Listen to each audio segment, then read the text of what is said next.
All right. What year is it that you meet Jin?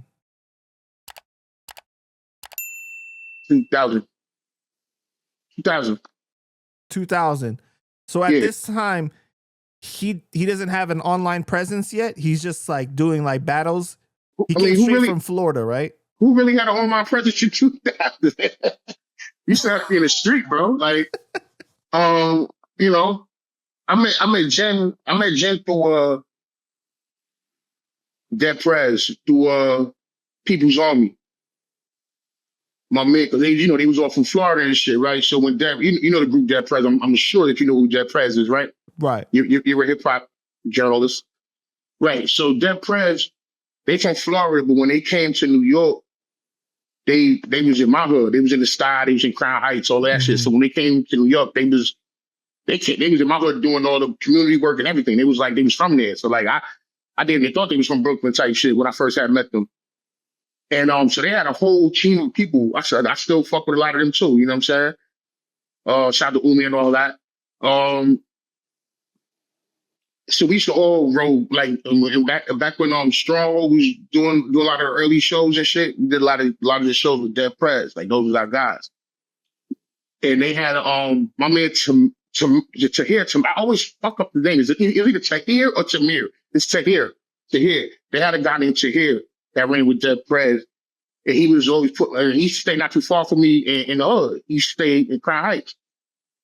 So we used to go kick it and all that. And he was just like, yo, my little man's in Florida. I need you to look out for him when he come up.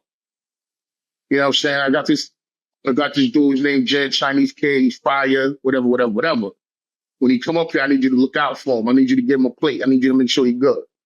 I'm like, hey. You know what I'm saying? Like I said, if people I respected gave me the word, that's pretty much what that's the cosign. Like you telling me, think about it, you run with Dead Prez, we know what talent is, you know what I'm saying? So if you telling me my little man's is fire, I'm gonna take your word that your little man's is fire, you know what I'm saying? So he I think I gave him my number to give him or something like he gave me his number. Either he gave me his number, I gave him my number, whatever. We got the numbers. And then one day we just got on the phone and shit, we just talking and shit, yo, what up, son? You know, and just gave me a little backstory because at the time I didn't know him. I'm getting linked to him from my man, you know what I'm saying? So we get on the phone, we just talking, yo, what's good, bro? Tell me what he trying to do. You know what I mean? Just with little rhymes and shit, you know what I mean? He just like, yo, I'm trying to come up, I'm not trying to be out here in Florida. I'm like, all right, bet. He come up, I got a plate, you know what I'm saying? So he came up and fell right in step. I did an event at Wetlands, and it was MC Light was hosting with me. MC Light did shout to the legendary MC Light, Brooklyn, New York City, the 90s and all that. So I was hosting an event with MC Light, and that's when Jin made his New York City debut. And we brought him out, and he hit the ground running. I think that was the day he battled Many Styles. You know what I mean? And from that point on, I was like, all right, I had him under the wing. You know what I'm saying? So I was just setting him up, making sure he was good, looking out for him. You know what I mean? You know, showing him the way, like I did with a lot of people. You know what I mean? But yeah, I kept Jin close to me. Until then when he signed that way, you know, he signed the Ruff Ryders deal and shit, then, you know, whatever. But yeah, that's my little man, though.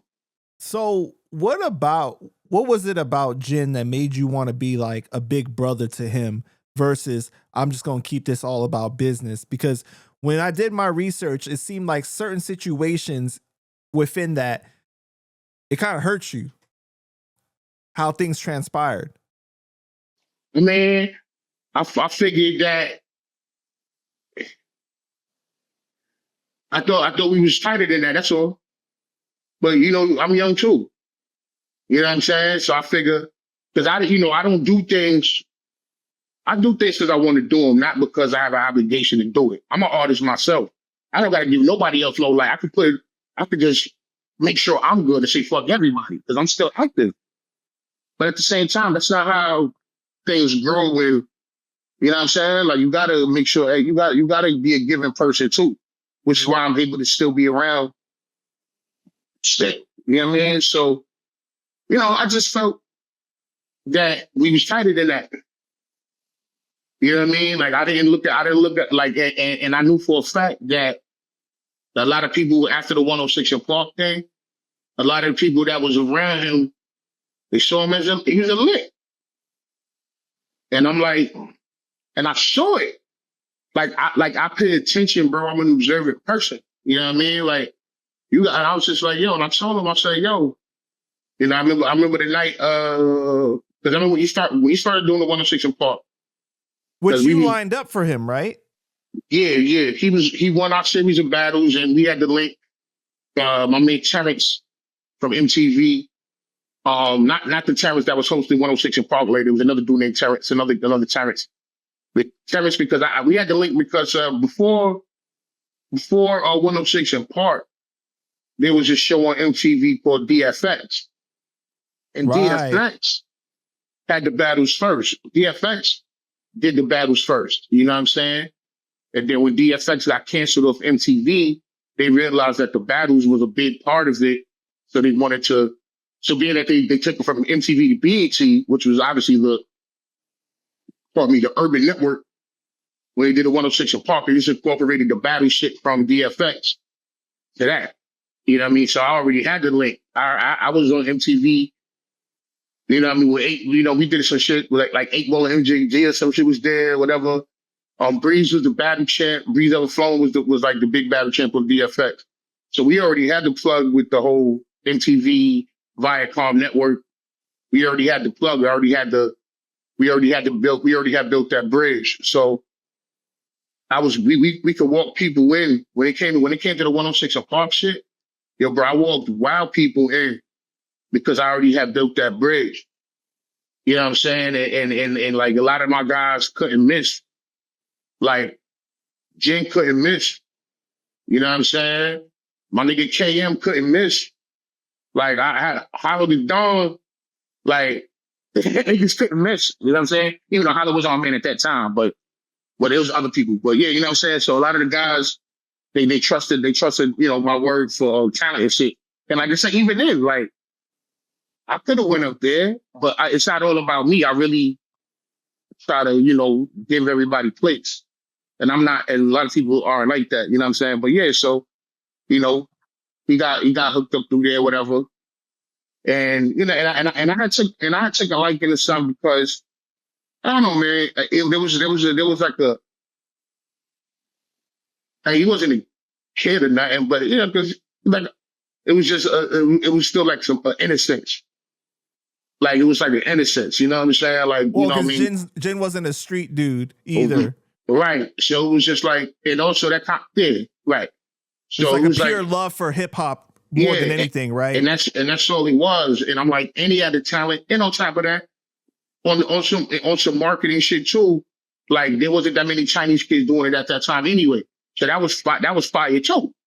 Like that wasn't the reason, because I put a lot of motherfuckers on that battle rap. He was the only Chinese motherfucker I put on. But that did pique some of the interest too, because it made him stand out. I mean, I put on 1,000 black rappers, but most rappers are black. It's not, it doesn't, that particular aspect doesn't stand out. You know what I mean? But being a Chinese kid, on top of being fire as fuck on the freestyle, the rebuttals, mad clever, he kind of got a clean cut look. Like he was a star. I seen that shit. I saw it.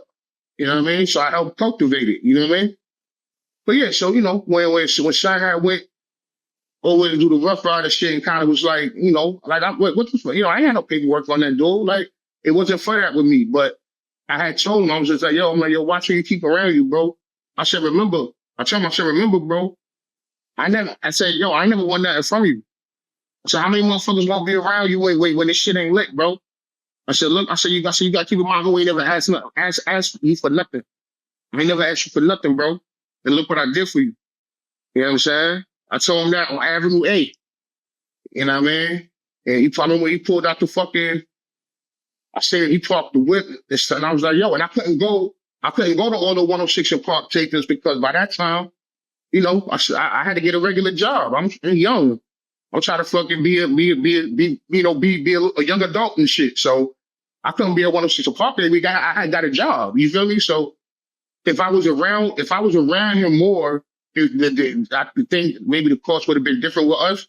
But it's like I couldn't be with you everywhere because I had my own life to live and I had to fucking make sure I was good. So when they slid in with that, you know, and then, you know, he did what he did with the side of the Ruff Ryders and all that. So that time frame was mad short. You know what I mean? It was like 106 Park was 7, 8 weeks, like less than 2 months. So you went from being just a average 19, 20-year-old younger kid, not kid, but young adult, to like being signed to like one of the biggest labels of hip hop in 2 months. With no guidance, because the motherfuckers that was there that popped up, they was there for not his benefit, they was there for the benefit of, they was there for their own benefit. When you're talking about the people that popped up, are you talking about like the other Asian rappers like LS and other dudes like that? No. Who are you talking about? No, not at all. I'm talking about the entourage. Like, yo, fam, like, I'm like, okay, I know you. Like, and I know of your family now, and like, since you've been here, I know who you run with. And now all of a sudden, I pull up to you, you pull up on me, I ain't see you in a few weeks because whatever. And then now I pull up at the show and you got a whole entourage with you with a bunch of motherfuckers I never seen before. Who the fuck is these motherfuckers? But I can't tell you who to roll. I can't tell you who to hang out with. I can give you some big brotherly advice, but you still like even though you young, you still a fucking adult. So it is what it is. You're going to do what the fuck you do. I can tell you like, hey, yo, son, relax. Yo, fam, you stay away from all that. You 20 years old, motherfuckers, you should sign you to a fucking record deal. You label mates with DMX and the lots now. What the fuck are underground rappers on land speed gonna tell you? You feel me? So, I try to give me advice and all that, and he didn't take it. And then, whatever. Well, I mean, what else is to say? Help us remember how big the hype was at that time when he was winning 106 and Park each of those weeks, like when it was building up. Oh, man. Yeah, son Jin had a generational battle run, bro. Because it wasn't even just 106, but 106 was the shit that made the mainstream people love him, and he was able to flip that to the Ruff Ryders deal. But yo, he took the world by storm, bro. It was like, because a lot of people have never seen that before. You know what I mean? Yeah. So like everybody loved him. Everybody loved him. You know what I'm saying? And it was kind of like a breath of fresh air at the time because we weren't used to that. Even though we got a huge Asian population in New York, we have a fucking huge Asian population, but there weren't that many people. A lot of them don't interact with us per se in our circles. So to have an Asian dude on our, interacting with us and shit, that just bridges the gap more. Well, you guys are, I think people are used to like Asians that have immigrated to the country versus American-born Chinese being, you know what I'm saying? And then like growing up within the culture, right? As opposed, and like, so like Jin's like age, that was like almost like the first or second, generation of that. Right. Mm-hmm. Yeah, that makes sense. But it was, man, but it was just, it happened so fast, bro. Like, it was just like 1 minute we outside fat beats and, back like rhyming in ciphers in the street. And then, oh shit, 106 and Park. Oh shit, major record deal. Oh shit. Like it was a whirlwind, bro. You think about it, it happened wild fast, bro. It happened wild fast. So I don't fault him, bro. I still got love for son, but it's just I ain't gonna act like I was just like damn, bro, because I really had love for son. So when son when son went his way, it was just like okay, you gonna see. But you get. If you're a grown man, you gotta let grown men do what grown men do. Mm-hmm. You can't really, you know what I'm saying? Like, that's all. You can't put your heart. I mean, I put my heart into everything, which might not be good. Because I'm like, yo, if I fucks with you, I fucks with you. I'm thinking, you know, me. But you know, a lot of times the relationships don't be equal. Like, just because I fuck with you like that, that don't mean you fuck with me like that. They always say you'll be disappointed if you expect for people to do what you'll do for them, basically. Hey, yeah. So I mean, I didn't take it to heart. I just like, damn, because I really had love for my man. It's like I really like he came. I embraced him wholeheartedly. And I just, you know, still, if he hit me up, we still trapping if whatever. I don't talk to him that often, but you know, I still got love for him. I spoke to him when at Bishop's funeral. We had a good conversation. We was on me, Solomon, and him, and Lito. You know, Bishop's son. We had a good convo on the jet. You know what I'm saying? So you know, I mean, son made it. Son trying to turn himself into a celebrity, man. I'm glad. I'm happy for him. I'm happy for him. What did you think about The Rest Is History, the album, and Learn Chinese and all that stuff like that? Did you think that was a misstep for him as far as how they marketed him, like the decisions they decided to make? I mean, it's a learning experience. I can't call it, man. Like, I mean, obviously this shit didn't like blow up.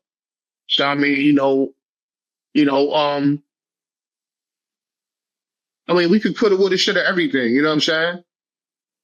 I don't. We could, coulda, woulda, shoulda, everything, bro. I mean, that wasn't. I personally think that, you know, I think they wanted to strike while the iron was hot. You know what I mean? Like, he's hot right now. Everybody's talking about him. He's on BET every day. So it's like, let's rush this album, get this out here.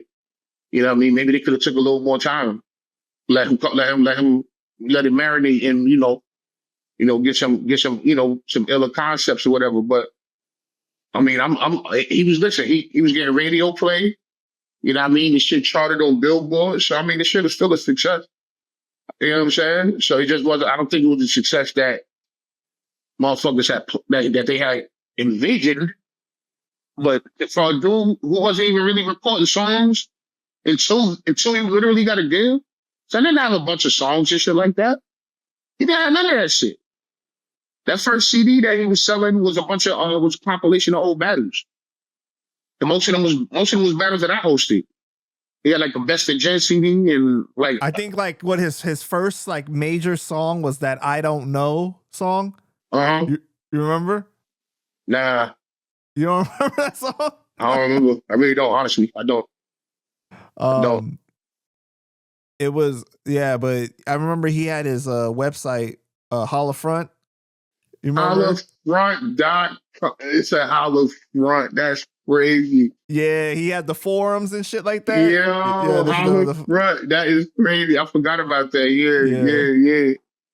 Yeah. That's crazy. But you know what? Like, you could tell that you had so much love for him because even when things didn't work out for him and he came back around, like, you still helped him with the 100 Grand Jin album. I helped him again. I don't have a problem with that, bro. I don't have, because I really had love for him.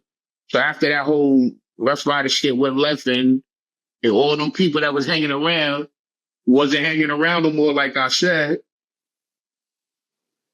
then who can I call? I know who's gonna hold me down. Ted. And of course, I held him down because that's my bro. He needed the studio, needed the situation, needed to record this project. And I got him a whole nother situation. And with my man Ariel, and he did the 100 Grand Jin record. And you know, more interesting From there, things. he went overseas. Yeah, that's where he really got his success. A lot of his success. Yeah, he went to China. He went to Hong Kong, right? Yeah, he went to Hong Kong and all that. He did the whole ABC album and all that stuff. You know, yeah, that's when he got a lot. And I think that was where he did like the Masked Singer thing or their version of that, right? Yeah, something like that. Yeah, he did a lot of shit. He did that shit. He did the fucking the Fast and Furious. I'm like, yo, this motherfucker. This motherfucker. Jimmy. That's why I can't really. I can't be mad at nothing, bro. And I'm like, yo, son, like this motherfucker really made something out of absolutely nothing, bro. He really did. He really did. You know what I'm saying? And, you know, I assisted along the way, but he did the work though. He did the work. You know what I mean? People still got to capitalize off opportunities. Yeah, and he you know, completely did. Yeah. You know what I'm saying? So it's good to be a part. I'm a part of a lot of people's stories, man. Exactly. When you do the knowledge, you see how much Penn has like had a hand in a lot of different things, bro. And I feel like you don't always get the props that you deserve for what you've done. Hey, here's what it is. I got more to do. Let me ask you this though. Were you still tight with him when that situation at Club Yellow happened? You talking about the shit with Shy Mac and all of them? Yeah. His man? Ghost Shadows? Ghost Shadows. And LS got shot? Yeah, that was a crazy night. I mean, I was still, we wasn't as tight when that happened, but I was still in the periphery. Right. Yeah. I just remember during that time period, man, it was crazy because like, you know, the internet obviously wasn't what it is today. Because if it happened today, like the coverage would be so much on a different level, right? You know, but back then it was like just like a small article and you were just like, oh shit, like this dude out of everybody got involved in a shootout. Like, you know, like he's not even in that kind of stuff, you know? So this is it. But like I said, man, you know, so people need guidance, man. Right. You know what I mean? But yeah, I wasn't in for that. But yeah, that was a wild situation. Shout to China Mac too. That's my guy too. Yeah, I know China Mac. I know too many fucking people, man. That's why I be trying to get motherfuckers to yo chill, son. Like, yo, relax. Because I got love for both. You know what I mean? I be knowing too many. That's why I don't need no more friends, bro. I know too many people already, bro. Like, cause like I'm not trying to mediate nothing. Unless it's like the death, this shit, I ain't mediating nothing no more, bro. Unless I know this is really gonna stop motherfuckers from dying and shit. Like y'all do what y'all do, man. But how big was it when you saw them do that sit down interview together? That was pretty dope. Man, that was major, especially after what went down, after China Mac did and all that. Like and China Mac changed a lot too, bro. Yeah. You know what I mean? He changed a lot too. Now that was definitely something that was necessary. Well, I think for both of them. When they had sat down, that was big. That was big. For sure. Yeah. And China Mac, that's a wild boy. That's my guy, bro. We and China Mac go way back. Oh, you knew him before the bid? China Mac, my guy. Oh, right, because he's from Brooklyn too. He's from Manhattan. He's from Chinatown. But not far. But he lived in Brooklyn for a period of time too, though, right? Mm-hmm. Yeah, I think so. Well, I know China Mac. That's crazy, man. China Mac, when he later on after he came home, he was doing a lot of work with my own. Yeah, he did a lot of work with my team, with my team Army bros. He did a lot of work with my bro Moneybags. You know what I'm saying? Like, you know, him and Technique is cool. You know what I mean? Like, so we like when you deal with certain communities, bro, especially if you outside, like everybody know everybody, man. I ain't gonna say everybody know everybody, but if you really out here, you really doing what you do. If somebody don't know you, then I know you capping, bro. Like you capping, like because we all interact, or we at least have some knowledge of each other. Or that 6 degrees of separation is real. Yeah. Hell yeah, especially in this world, bro. Especially in this New York City shit, bro. If you in certain circles, bro, it's like that, man. You know, everybody, it be motherfuckers that hate each other that know each other, like and be, you know what I'm saying? Yeah. You got any untold stories about one of the battles with Jin or anything like that, or something during that time period? Untold story? No, man. We should just that was little bro, man. You know what I'm saying? Like. We should just show him the ropes, and it was just fun, just helping us show him the ropes. And it wasn't just me. A lot of my other guys was you know, we all took a liking to him, and it was trying to make sure, like we all wanted to make sure he was good.